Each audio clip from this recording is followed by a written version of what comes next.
Solicito a la Secretaría informe a la Asamblea el resultado del cómputo de asistencia de los señores senadores. Honorable Asamblea, conforme al registro de asistencias han acreditado 66 señores senadores y señoras senadoras. En consecuencia hay quórum, señor presidente.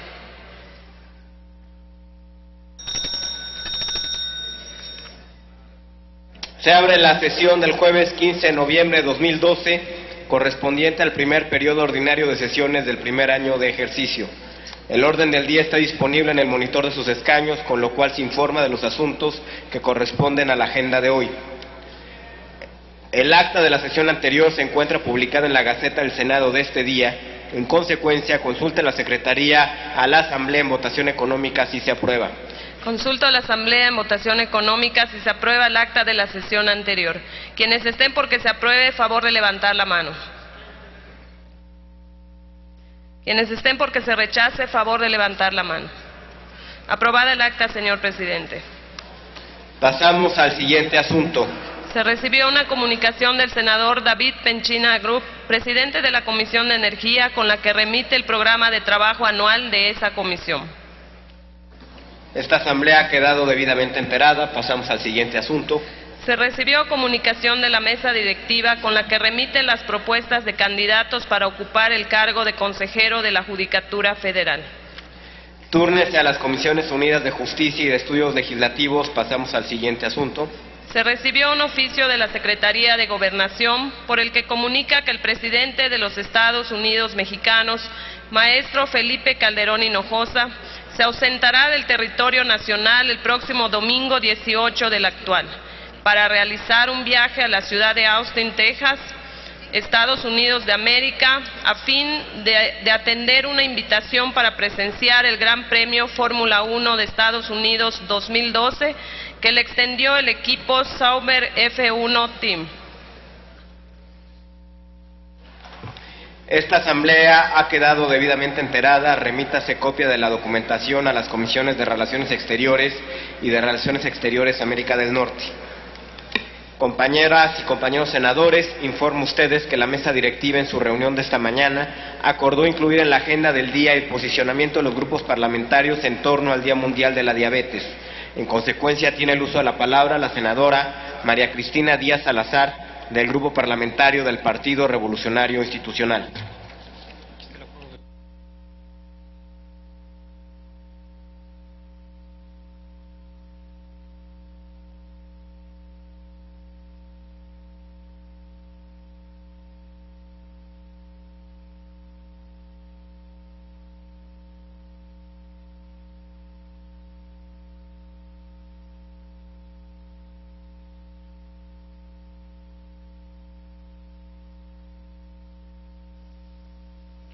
Gracias, presidente. Señoras y señores senadores, el pasado miércoles 14 de noviembre se conmemoró el Día Mundial de la Diabetes, enfermedad silenciosa que es la primera causa de muerte en nuestro país. Hoy, el grupo parlamentario de mi partido, el PRI, hace un llamado a todas las fuerzas políticas para sumarnos en los esfuerzos necesarios para combatir este padecimiento. Este padecimiento va de la mano con el sobrepeso y la obesidad, no respetando edades. Lo mismo tenemos niños obesos desde lactantes, preescolares y adolescentes, lo que nos lleva a que en el adulto sea igual. La Encuesta Nacional de Salud y Nutrición 2012 fue presentada el día 9 de noviembre del presente año por la Secretaría de Salud. De acuerdo con lo informado por las autoridades, la actual encuesta señala que 48 millones de mexicanos adultos sufren de sobrepeso y obesidad, habiendo un ligero repunte en la población infantil de 5 a 11 años, menos de un punto porcentual, y en los adolescentes de 12 a 19 años, un 35% presentan el sobrepeso y la obesidad.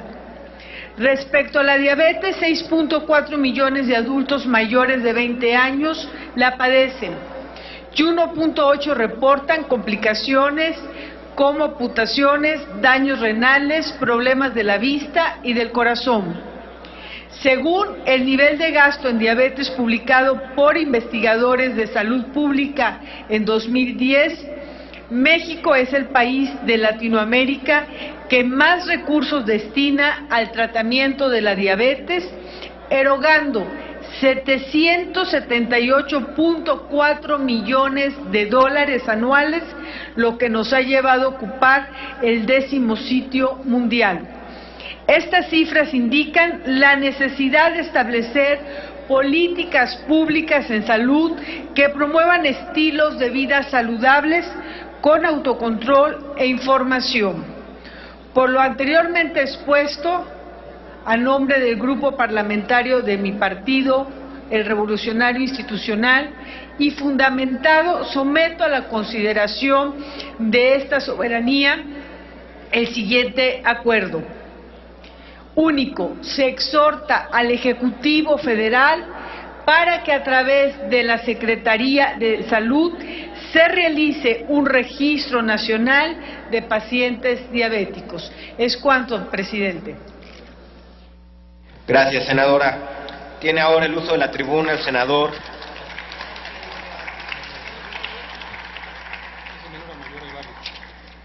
de mayor o menor.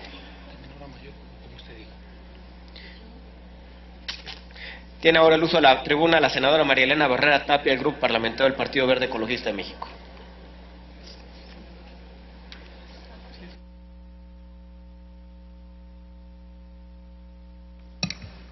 Muy buenos días. Todos los que estamos aquí presentes conocemos a alguien que padece diabetes. Conocemos lo difícil que es para una familia hacer frente al proceso de deterioro que termina por afectar profundamente a cada uno de sus miembros y también su ámbito económico, psicológico y salud de la familia.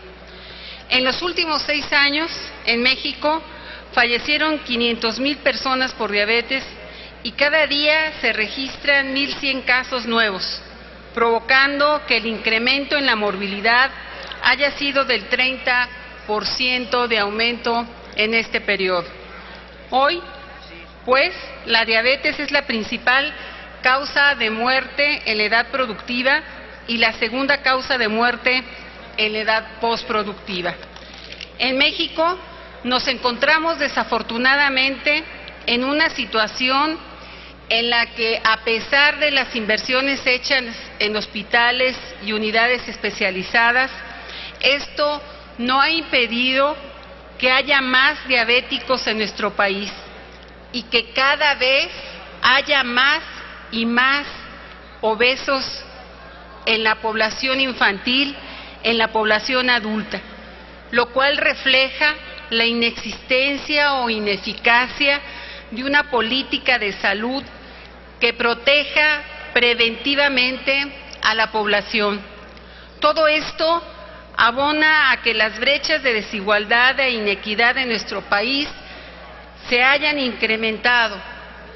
Por poner un ejemplo, el costo de atención de un paciente diabético al año es aproximadamente de 278,000 pesos, de los cuales 158,000 provienen del bolsillo de las familias y el monto restante proviene del sector salud, el cual tiene que absorber 39,000 millones de pesos para atender este padecimiento, equivalente al 7% del gasto total en salud.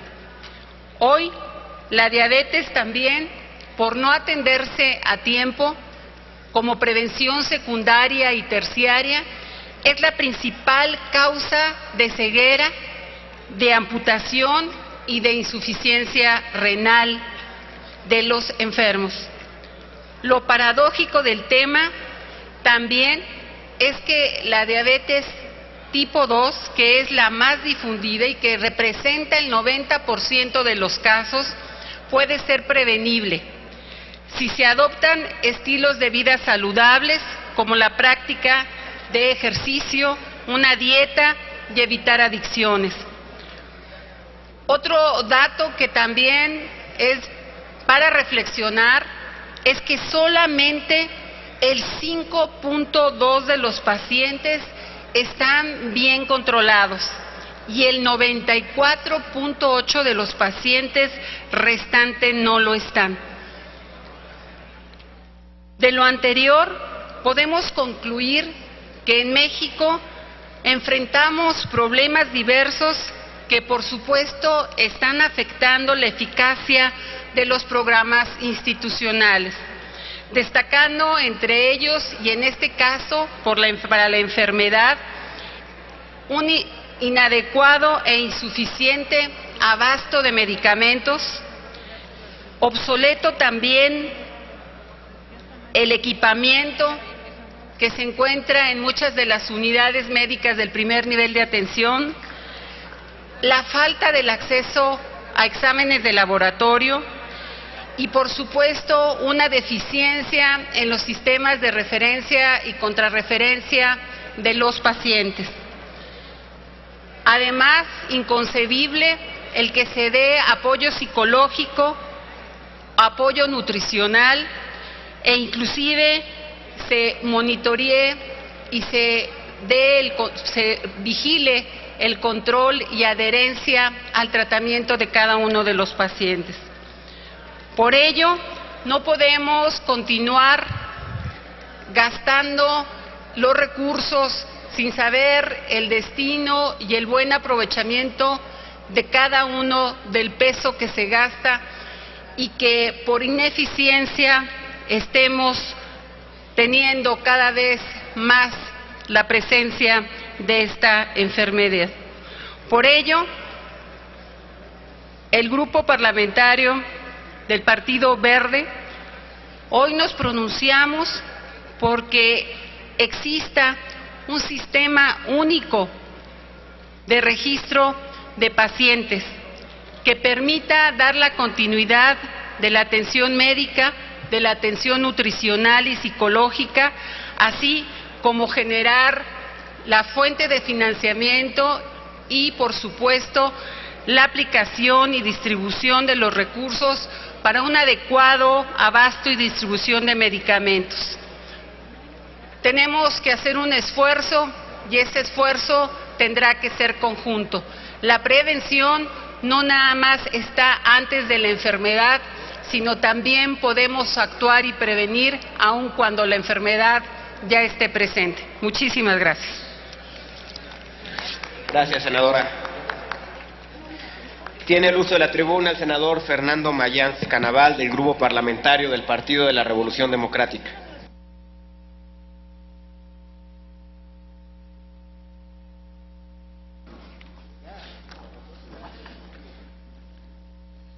Con su permiso, señor presidente, compañeras y compañeros senadores, el día de ayer se celebró el Día Mundial de la Diabetes Mellitus, una enfermedad crónica, pero muy agresiva, que pausadamente va acabando con el ser humano sin que lo perciban en un inicio y posteriormente pues acaba con la vida de la gente que la padece. Como se dice coloquialmente, es una enfermedad que nos agarra del cuello y no nos deja. Y si no la entendemos, la comprendemos y la cuidamos, pues nos va apretando el cuello más fuerte cada día. Esa enfermedad es consecuencia, entre otras cosas, de la insuficiencia renal crónica, en su gran mayoría, de la cual aún no hemos podido, el Congreso de la Unión, ingresar a los gastos catastróficos en salud y que la gente aún sigue costeando alrededor del 60% del costo de esa enfermedad de su bolsillo. consecuencia de la diabetes mellitus. El problema de la diabetes es un problema de educación, es un problema de cultura, también es un problema genético. Sin embargo, yo invito aquí a mis compañeras y compañeros senadores, a propuesta de mi fracción, el Partido de la Revolución Democrática, a trabajar incansablemente en el problema de la obesidad. El problema de la obesidad es un factor sumamente importante para el desarrollo de la diabetes mellitus.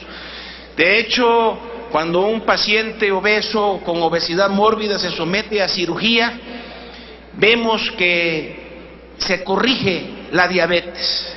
Se puede curar la diabetes en los pacientes que se someten a cirugía por obesidad mórbida. Lo mismo tenemos que trabajar aquí en el Senado, y los invito a todos ustedes, sobre los medicamentos milagro, porque mucha gente diabética, como es una enfermedad crónica, cansa, y van acudiendo y tocan puertas para que estén gastando con estos medicamentos milagro que se anuncian tanto en la televisión, en la radio, y que lo único que provocan es que la gente acabe en la miseria vendiendo lo poco que tienen para poder comprar estas disque medicinas, entre comillas, y estén padeciendo las consecuencias secundarias de la diabetes mellitus. Así también impulsar más los trasplantes de páncreas, que desde 1990 en el Centro Médico Nacional Siglo XXI se llevan a cabo, y esto ayuda también a este problema. De acuerdo a la Organización Mundial de la Salud, en el mundo hay más de 347 millones de personas con diabetes, y se estima un alto registro en los países de ingresos bajos y medios. Esto tiene como resultado que tan solo en el 2012 4.8 millones de personas murieron y se gastaron 6.123 billones de pesos, alrededor de 271 billones de dólares. Casi la mitad, compañeros, de esas muertes corresponden a personas de menos de 70 años, y un 55% son mujeres. De acuerdo a la Federación Internacional de la Diabetes en México, se presenta un registro de 6.4 millones de habitantes con esta enfermedad.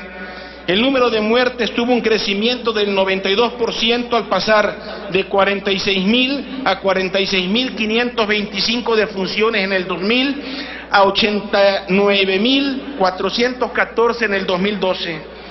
En 2010, por cada 10 personas de 80 años y más de edad hospitalizados por diabetes mellitus, fallece una.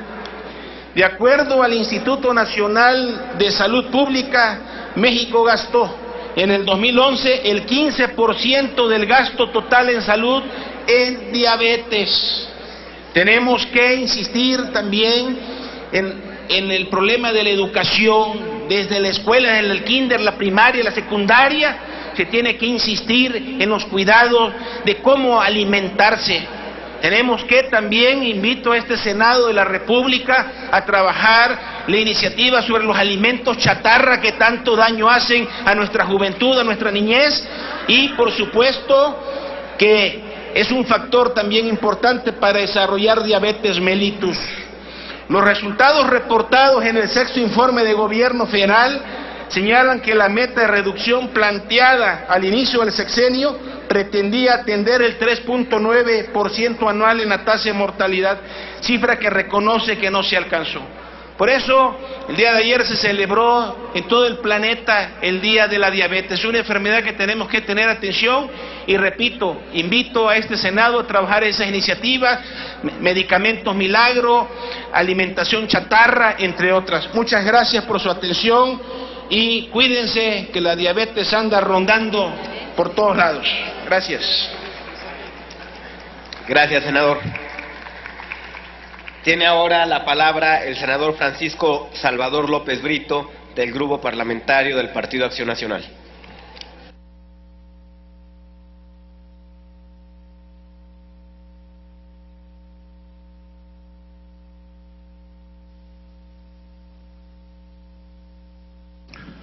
Con su permiso, presidente, compañeras y compañeros senadores, muy buenos días.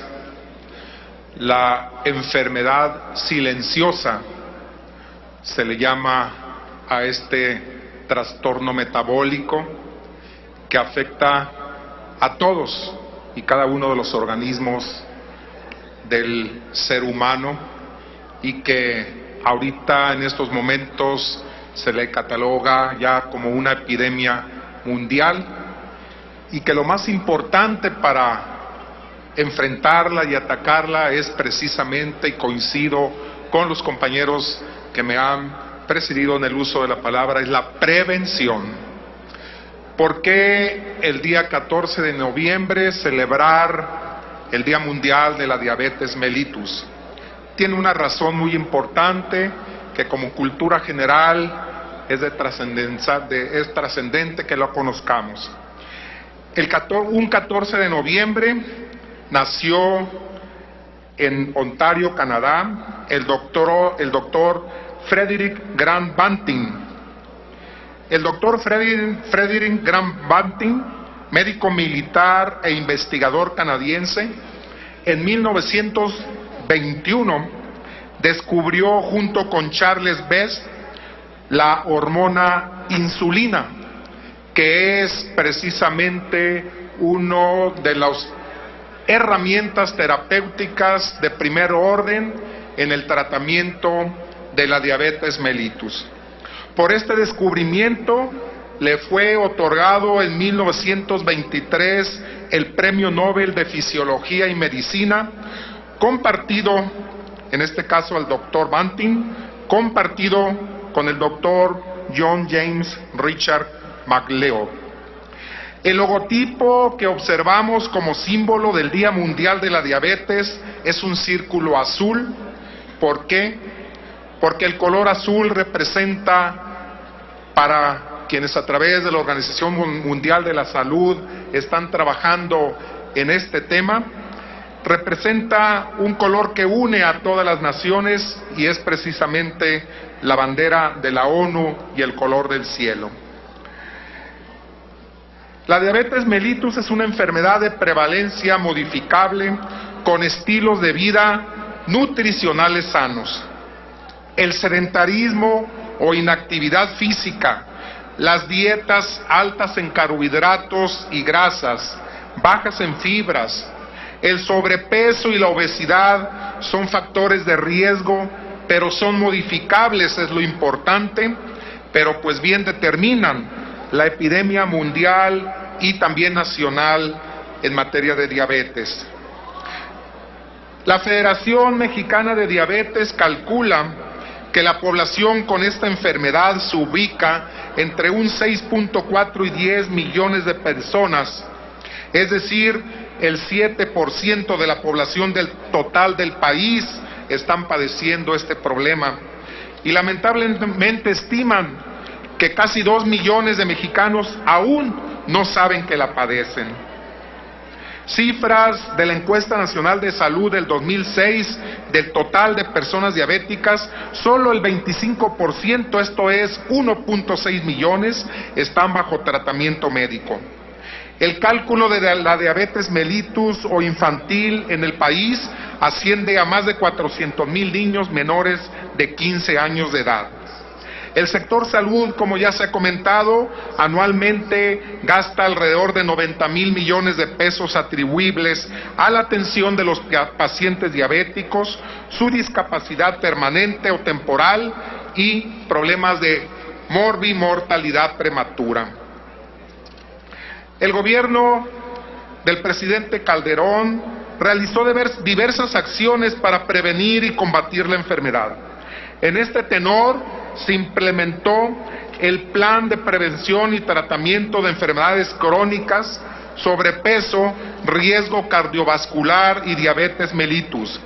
Derivado del Acuerdo Nacional para la Salud Alimentaria, desde el 2010 se contrataron nutriólogos y activadores físicos para propiciar la actividad física en centros laborales y en los entornos de las escuelas. Asimismo, se realizaron cursos de actividad física con el propósito de lograr que la población modifique sus estilos de vida. Adicionalmente, se llevaron a cabo talleres de orientación alimentaria en las que participaron y se dio seguimiento al peso corporal de un importante grupo de personas por todo el sector salud. En el 2009 se creó el Acuerdo para el Fortalecimiento de las Acciones de Salud Pública en los estados con recursos de 1.667 millones de pesos desde su inicio hasta el 2012. Se han transferido a entidades federativas 7.529 millones de pesos para este tema. En materia de iniciativas de apoyo a este problema de salud, compañeros nuestros del grupo de senadores del Partido Acción Nacional se han preocupado por este tema, como la senadora Emma Larios Gagiola, que en la pasada legislatura presentó el punto de acuerdo por el que se exhorta al sector salud a reforzar los programas de prevención de la diabetes. También en la pasada legislatura el diputado Guillermo Tamboral presentó otro punto de acuerdo por el que se exhorta al gobierno federal y a los partidos políticos nacionales a destinar una parte de sus tiempos oficiales en radio y televisión a difundir medidas de prevención y concientización para evitar trastornos de la conducta alimentaria, el sobrepeso y la obesidad. En conclusión, lo importante para atender este problema de salud, epidemia nacional y mundial, trastorno metabólico, es la prevención. Y en torno a esto debemos dirigir todos los esfuerzos del sector salud para disminuir los índices importantes de morbimortalidad y problemas que representa este padecimiento. Por lo anterior, nos adherimos en el Grupo Parlamentario de Acción Nacional al punto de acuerdo de nuestra compañera senadora María Elena Barreras Tapia para tener un registro único de pacientes diabéticos, que la atención sea integral, médica, medicamentos, nutricional, psicológica, promoción de actividad física y supervisar la adherencia al tratamiento. Por su atención, muchas gracias. Gracias, senador. Compañeros y compañeras senadores, informo a ustedes que se recibió en esta mesa directiva un oficio de la Secretaría de Gobernación con el que se remite 2 nuevas ternas para designar a 2 ministros de la Suprema Corte de Justicia de la Nación. En primer lugar, para cubrir la vacante del ministro Guillermo Iberio Ortiz Mayagoitia, se propone a los ciudadanos Roselena González Tirado, Alberto Gelacio Pérez Dayán y Julio César Vázquez Mellado García. Para cubrir la vacante del ministro Sergio Salvador Aguirre Anguiano, se propone a los ciudadanos Alfredo Gutiérrez Ortiz Mena, Norma Lucía Piña Hernández y Ricardo Romero Vázquez. Las propuestas y los expedientes correspondientes se turnan a la Comisión de Justicia para los efectos de lo dispuesto en el acuerdo aprobado el pasado día 13 de noviembre. En el apartado de iniciativas, se concede el uso de la tribuna en el mismo turno a la senadora Lisbeth Hernández Lecona, del Partido Revolucionario Institucional, y al senador Pablo Escudero, del Partido Verde Ecologista de México, para presentar un proyecto de decreto por el que se reforman y adicionan diversos artículos constitucionales. Los dos tendrán el uso de la tribuna en conjunto hasta por 10 minutos. Gracias. Gracias, señor presidente. Compañeras senadoras, compañeros senadores, el día de hoy es un día especial para mi grupo parlamentario y del Verde Ecologista de México en el Senado de la República. Es especial porque podemos dar un paso trascendental en el mejoramiento del servicio público de nuestro país. Es especial porque hoy sentaremos los cimientos que devolverán la dignidad y el prestigio a la función pública.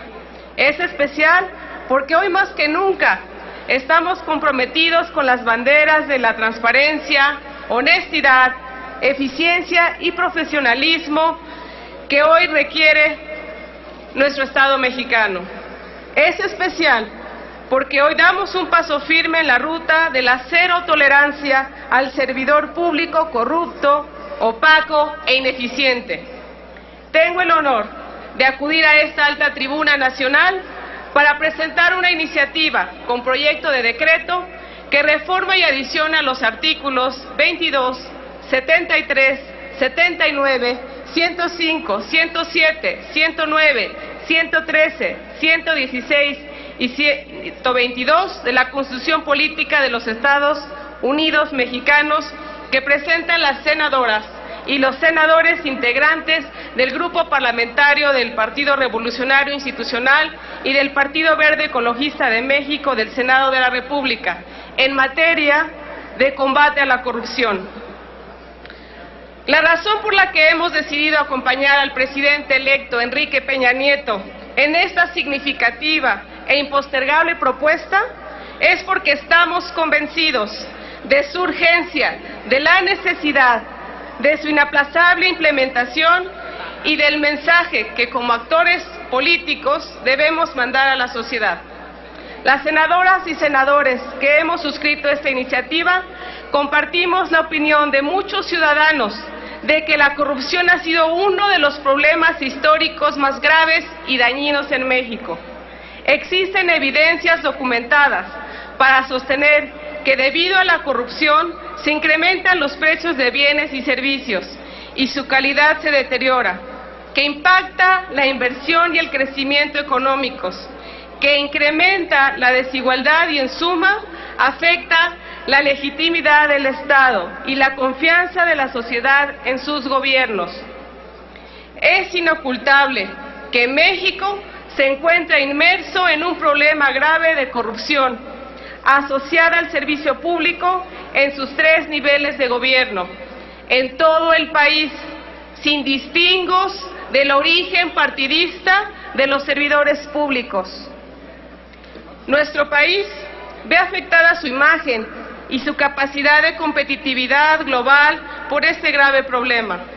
Según el Índice de Percepción de la Corrupción, elaborado anualmente por Transparencia Internacional, México ha caído en los últimos 11 años del lugar 51 al lugar 100 de un total de 182 países evaluados en materia de corrupción. El Centro de Estudios Económicos del Sector Privado estima que la corrupción cuesta alrededor de 1.5 billones de pesos al año, mientras que las empresas destinan el 10% de sus ingresos para el pago de sobornos. Como lo ha expresado el presidente electo, Enrique Peña Nieto, el gobierno debe poner el ejemplo y ser el principal promotor de prácticas que inhiban la corrupción. Un punto que no podemos dejar de lado es la asignación clara de responsabilidades de todos los niveles gubernamentales, para que los funcionarios deshonestos sean sancionados y los ineficaces sean relevados de su cargo. La rendición de cuentas tiene que ser una obligación, un proceso cotidiano e institucionalizado en toda la administración y para todo servidor público. En este sentido, un Estado eficaz es necesariamente un Estado transparente, un Estado abierto, observado, evaluado y fiscalizado. Por ello, se propone la creación de la Comisión Nacional Anticorrupción, con el objeto de que el gobierno actúe con mayor eficacia en combatir las faltas administrativas y las conductas de corrupción a las que me he referido. Estas propuestas plantean un nuevo sistema de rendición de cuentas, de responsabilidades administrativas y de combate a la corrupción, en el orden federal, pero también con capacidad para atender temas relevantes en los niveles de gobierno estatal y municipal, incluyendo la posibilidad de recibir reportes ciudadanos de personas victimizadas por actos de corrupción en trámites menores. La Comisión Nacional Anticorrupción, el eje rector de esta reforma constitucional, se plantea como un órgano autónomo, la institución que requerimos para combatir eficazmente la corrupción. Una institución que se rija por los objetivos y principios de imparcialidad, independencia, legalidad, certeza, compromiso y profesionalismo. En caso de que la Comisión encuentre actos presumiblemente constitutivos de delitos, deberá dar vista al Ministerio Público, ya sea federal o estatal, y podrá actuar como una instancia coadyuvante. También se prevé que en los casos de corrupción las responsabilidades no prescriban en un plazo inferior a 5 años. El mensaje de la iniciativa es claro: evitar prácticas de corrupción, no solo en los gobiernos, sino entre los particulares que pretendan beneficiarse de actos ilícitos.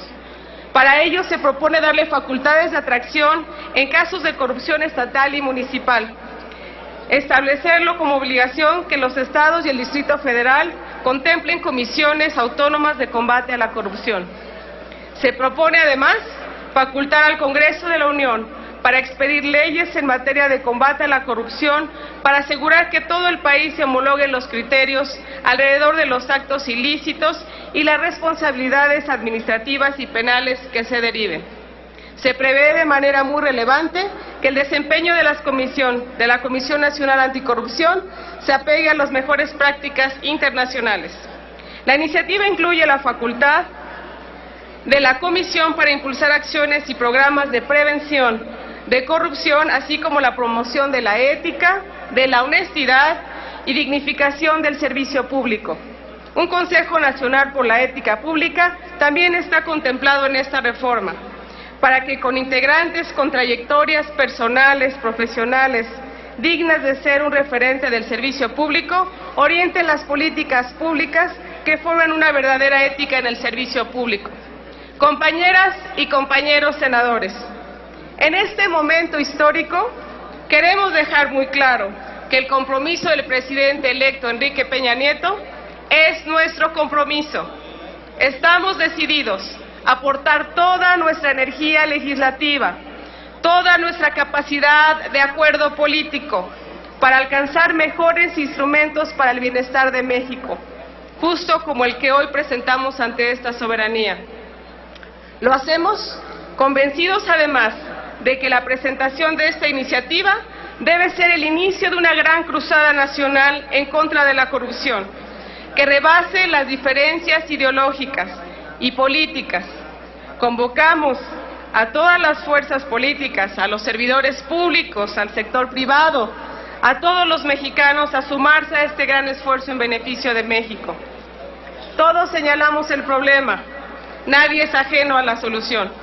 Proponemos resolverlo con los mayores esfuerzos en una vida democrática, como lo han exigido millones de ciudadanos en estas décadas. Unamos esfuerzos, pongamos a México por delante, demos esta nueva oportunidad a nuestro país de realzar su vida pública en un marco de ética y probidad. Es por nuestro México, es por nuestras familias, es por nuestros hijos. Muchas gracias.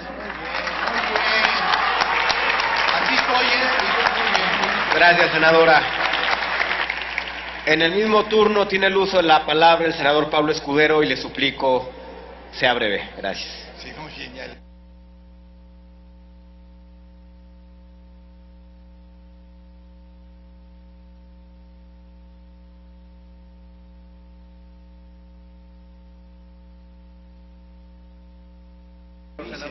Legalidad. Muchas gracias, señor presidente. El día de hoy nos enorgullece presentar en esta máxima tribuna de la Nación una iniciativa que hacemos nuestra del presidente electo Enrique Peña Nieto. Iniciativa que obedece a la legítima y compartida preocupación para combatir y abatir la corrupción. La corrupción debilita el sistema democrático de cualquier país, debilita las instituciones, lastima y enferma a la sociedad. La corrupción no es un fenómeno aislado y por ningún motivo debemos verlo así. La corrupción abre la puerta para enquistar al crimen organizado. La corrupción no puede ser vista como un modo de vivir, ni aceptada o tolerada en la sociedad, mucho menos por la clase política. La corrupción ataca directamente el desarrollo y crecimiento del país. Es una amenaza a la estabilidad política. La corrupción en otros países ha dejado de ser vista como un problema local. Ahora se observa y se trata como un fenómeno de carácter internacional. Ante esto, el presidente electo está plenamente convencido que la rendición de cuentas tiene que ser una obligación, tiene que ser un proceso cotidiano e institucionalizado en toda la administración pública. La próxima administración busca ser un gobierno eficaz, eficiente, abierto, observado, evaluado y fiscalizado por órganos de control interno, pero dándole un peso específico e importantísimo constitucional como un control externo. El presidente electo no busca tener más facultades para ejercer su mandato. Todo lo contrario, el próximo presidente está cediendo, está renunciando, está acotando sus facultades de autocontrol y autosanción bajo una nueva premisa, bajo una nueva concepción del poder, bajo una idea de contrapesos constitucionales que trabajen, que colaboren, que se coordinen para juntos combatir la corrupción. De esta forma, se concibe a la Comisión Nacional Anticorrupción como un órgano constitucionalmente autónomo que sea eficaz y ágil para atender las denuncias de los ciudadanos. Sin duda alguna, esta iniciativa empodera a los ciudadanos. Quisiera insistir en que este organismo constitucional nace como una nueva concepción del poder, del control y de su ejercicio. Esta comisión trabajará bajo tres premisas: un alto grado de especialización, una comisión que no se guiará por intereses de partido o de coyuntura y que siempre actuará en estricto apego a la ley. No quiero desperdiciar esta oportunidad para mandar un mensaje a aquellos que están preocupados. Esta iniciativa no está hecha pensando en el pasado, no está hecha para el pasado.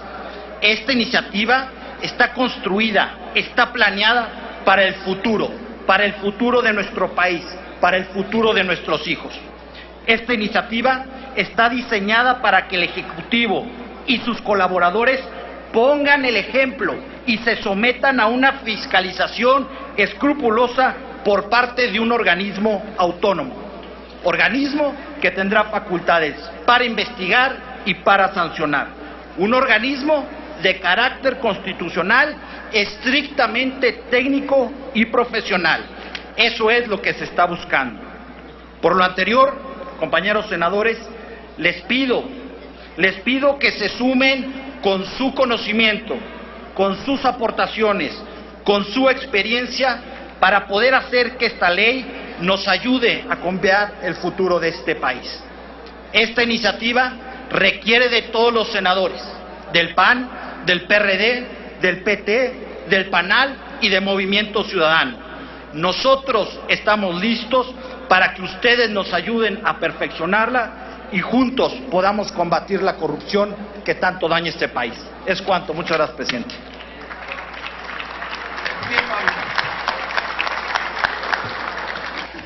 Muchas gracias, senador. Túrnese a las Comisiones Unidas de Puntos Constitucionales y de Estudios Legislativos Primera, con opinión de la Comisión de Gobernación y la Comisión de Anticorrupción y Participación Ciudadana. Sonido en el escaño de la senadora Laura Rojas. Gracias, presidente. Solo para solicitar la ampliación de turno para dictamen, no para opinión, de la Comisión de Anticorrupción y Participación Ciudadana, que es la comisión del ramo que también le corresponde dictaminar en esta iniciativa. Muchas gracias. Gracias, senadora. Después de una deliberación en la mesa, coincidimos en que, dado que no se tocan más asuntos más que la Constitución, y son artículos de la Constitución, y también en la Comisión de Gobernación, pues tendría que opinar con respecto a este tema. Se crea una agencia de gobierno, se modifican instancias que son competencia de la Comisión de Gobernación.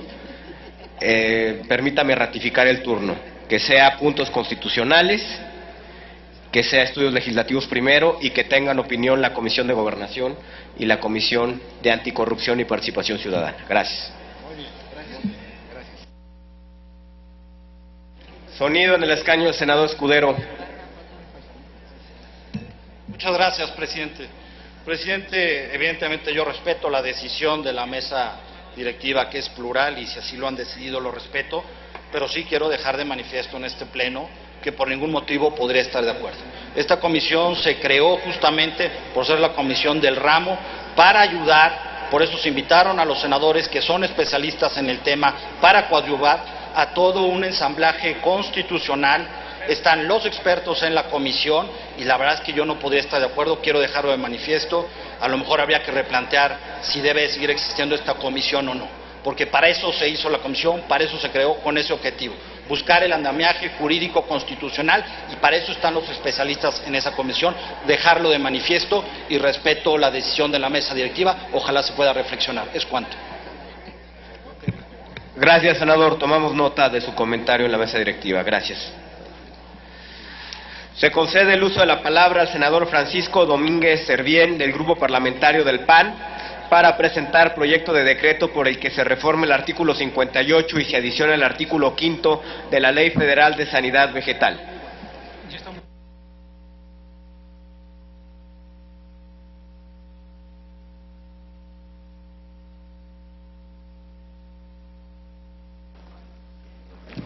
Con el permiso de la mesa directiva, presento este punto de acuerdo que establece que se considerará como punto de verificación e inspección fitosanitaria para la importación y exportación aquellas instalaciones autorizadas para tal fin por SAGARPA, mismas que podrán estar a cargo de entidades de gobierno, de organismos internacionales o regionales, de organización de productores, de organizaciones relacionadas con el comercio exterior, de personas morales que presenten intereses colectivos en materia de comercio exterior, de productos vegetales, así como de particulares. Define al punto de verificación e inspección fitosanitaria para la importación como las instalaciones ubicadas en el territorio nacional, autorizadas por la SAGARPA, que cumplen con las condiciones apropiadas e integrales para presentar en ellas el servicio oficial de inspección en materia de sanidad vegetal de los productos para importación, que la creciente demanda del comercio global, en particular de los productos agropecuarios, acuícolas y pesqueros, han creado una gran variedad de exigencias en las formas en las que las mercancías deben de ser transportadas. A consecuencia de ello, existe la necesidad de generar nuevas tecnologías y procedimientos a instrumentarse en los servicios que se implementan durante el proceso de gestión de las importaciones al país, que la ausencia de procedimientos innovadores en la inspección y verificación de productos vegetales destinados a la importación han propiciado un incremento en el riesgo de diseminación de problemas sanitarios y fitosanitarios dentro de nuestro territorio nacional, que en ciertos casos las importaciones de productos vegetales se sujetan a procesos anacrónicos y poco eficientes en cuanto a la inspección y verificación, los cuales se realizan antes de su ingreso al territorio nacional, debido a que algunos de los puntos de inspección se ubican tristemente en el extranjero, que la falta de profesionalización en los productos de verificación de productos vegetales importados representan un riesgo de posible reinfestación o contaminación que se lleva a cabo durante los traslados posteriores a la llegada de los productos a los sitios de inspección, así como la posibilidad del intercambio de productos, sustracción de productos y desvío, debido a que las instalaciones se ubican a distancias variables antes de los patios de inspección de la aduana mexicana. Que en atención a estas complicaciones, el pasado se aprobaron instalaciones que en el extranjero para prestar ahí los servicios de inspección, con la finalidad de no obstaculizar el comercio de los dichos productos. Sin embargo, los actos de autoridad fundamentados en nuestra legislación secundaria en materia de sanidad vegetal se han llevado a cabo en forma extraterritorial, creándose requisitos que tienen que verificarse en el extranjero fuera de nuestro ámbito jurisdiccional nacional. Que no obstante lo anterior, tal vez el factor más delicado de estos puntos de inspección fitosanitaria internacional estén ubicadas hoy en el extranjero.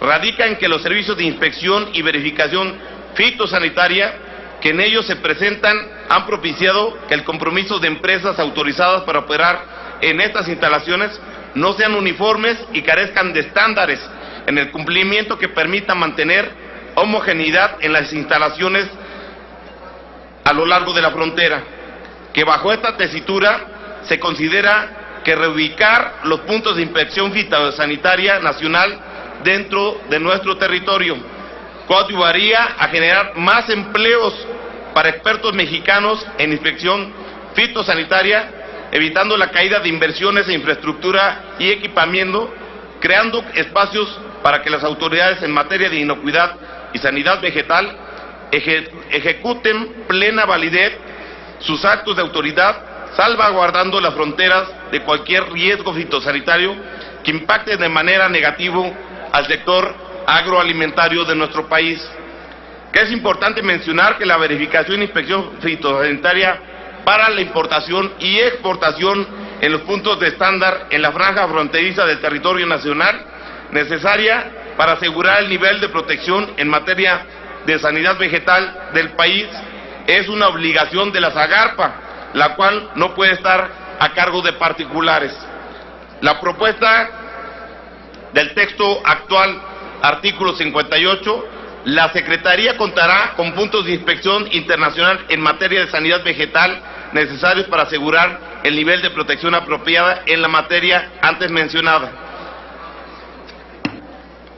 La propuesta a cambiarse, el artículo 58, la Secretaría podrá autorizar puntos de verificación e inspección fitosanitaria para importación y exportación en los puntos de entrada a franja fronteriza del territorio nacional necesarios para asegurar el nivel de protección en materia de sanidad vegetal del país. Para efectos del párrafo anterior, se consideran como puntos de verificación e inspección fitosanitaria para importación y exportación aquellas instalaciones autorizadas para tal fin por la Secretaría mismas, que podrán estar a cargo de entidades de gobierno, de organismos internacionales o regionales, de organizaciones de productores, de organizaciones relacionadas con el comercio exterior, de personas morales que representen intereses colectivos en materia de comercio exterior de los productos vegetales, así como de los particulares en los términos del reglamento de esta ley y demás disposiciones generales aplicables a las instalaciones descritas en los siguientes supuestos. 1. Los ubicados en los recintos fiscales o fiscalizados de los puntos de entrada ubicados en puertos y terminales marítimas, aéreas, ferroviarias y terrestres. 2. Los recintos fiscales de las aduanas. Y 3. Los establecimientos que presenten servicios integrales de inspección, fumigación y destrucción. Para el caso de los establecimientos ubicados en la franja fronteriza, deberán contar con un mecanismo de control, traslado de embarques desde la aduana hasta dicha instalación. Para lo expuesto y con fundamento en lo dispuesto en el artículo 71, fracción 2 de la Constitución Política de los Estados Unidos Mexicanos, así como lo de los artículos 8, numeral 1, fracción 1, 164, numeral 1, 169 y 172 del reglamento del Senado de la República, someto a la consideración del Pleno de la Cámara de Senadores el siguiente proyecto de decreto, por el que se reforma el artículo 58 y se adiciona un párrafo, el párrafo 50 al artículo 5 de la Ley Federal de Sanidad Vegetal, para quedar como sigue. Artículo único. Se reforma el artículo 58 y se adiciona el artículo 5 de la Ley Federal de Sanidad Vegetal, un párrafo 49º, recogiendo los subsecuentes párrafos del párrafo primero al párrafo 48º, para quedar como sigue.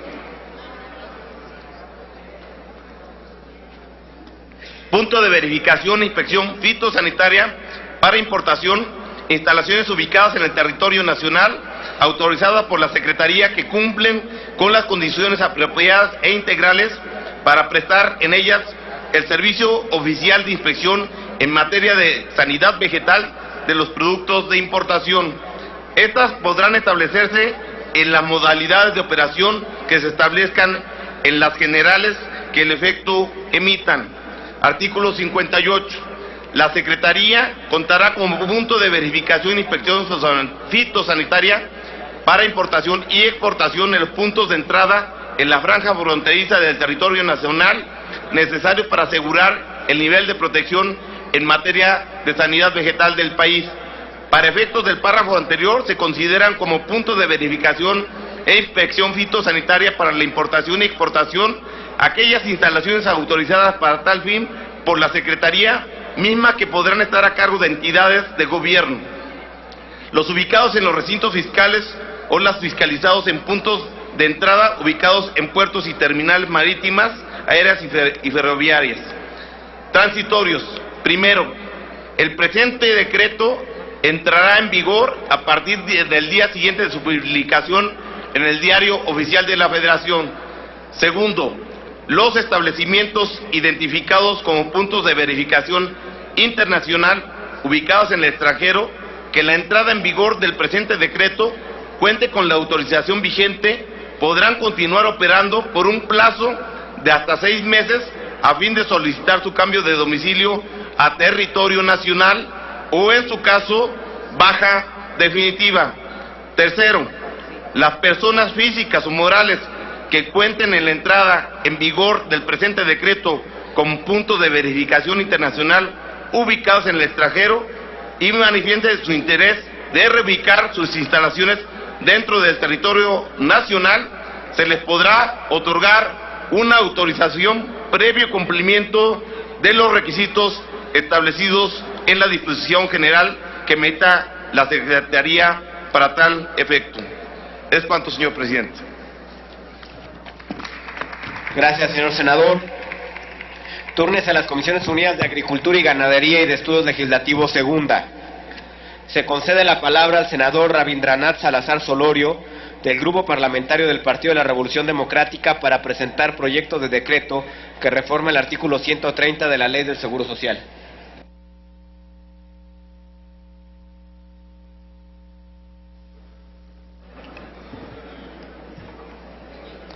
Con el permiso de la mesa, compañeras, compañeros senadores, las garantías sociales se introdujeron por primera vez en la Constitución de 1917, como logro del movimiento armado de 1910 contra la dictadura porfirista.